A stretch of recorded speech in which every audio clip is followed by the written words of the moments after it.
গাড়িতে আমার মেয়ে আসছে ভাই এখন, আমার বউ আর আমার বাচ্চা ছিল, আমি বাইরে বেরিয়েছিলাম ভাই একটু ফেরি দেখার জন্য যে ফেরি আসতেছে নাকি, আর ওর মধ্যে ফেরি আন দিচ্ছে গাড়ি আমার সামনেই পড়ছে ভাই। আমি এখানে, তুমি কি বোকা নাকি? আমার এখানে নামে প্রস্তাব করাইলা, বাবা তুমি এখানে প্রস্তাব করো, গাড়িতে উঠছে, সেই গাড়িতে উঠলে আমি ওজু করবো, নামাজ পড়বো।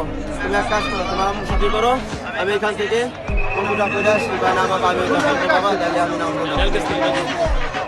আপনার ছেলে, আমার ওয়াইফ আর আমার শাশুড়ি আছে।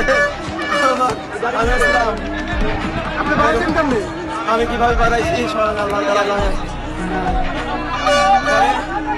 গাড়ির সাথে সাথে গাড়িটা হালকা মানে রানিং হলো, আমি ভাবলাম তাহলে মনে হয় স্টার্ট দিছে, গাড়িটা আগাবে, কিন্তু গাড়ি আস্তে আস্তে এবার পারলে কিন্তু আপনার যে কোনো সাইড নিয়ে একটাই করতে পারতো, ড্রাইভার লাভ দিয়ে নামে গেল পল্টনের উপরে, নামার পরে গাড়িটা পানিতে চলে গেল। তারপরে জীবিত আপনার 7 জন লোক উঠে হয়েছে, আর মৃত আপনার 4-5 জন লোক উঠে হয়েছে, আনুমানিক উঠে তাদের হসপিটালে পাঠানো হয়েছে।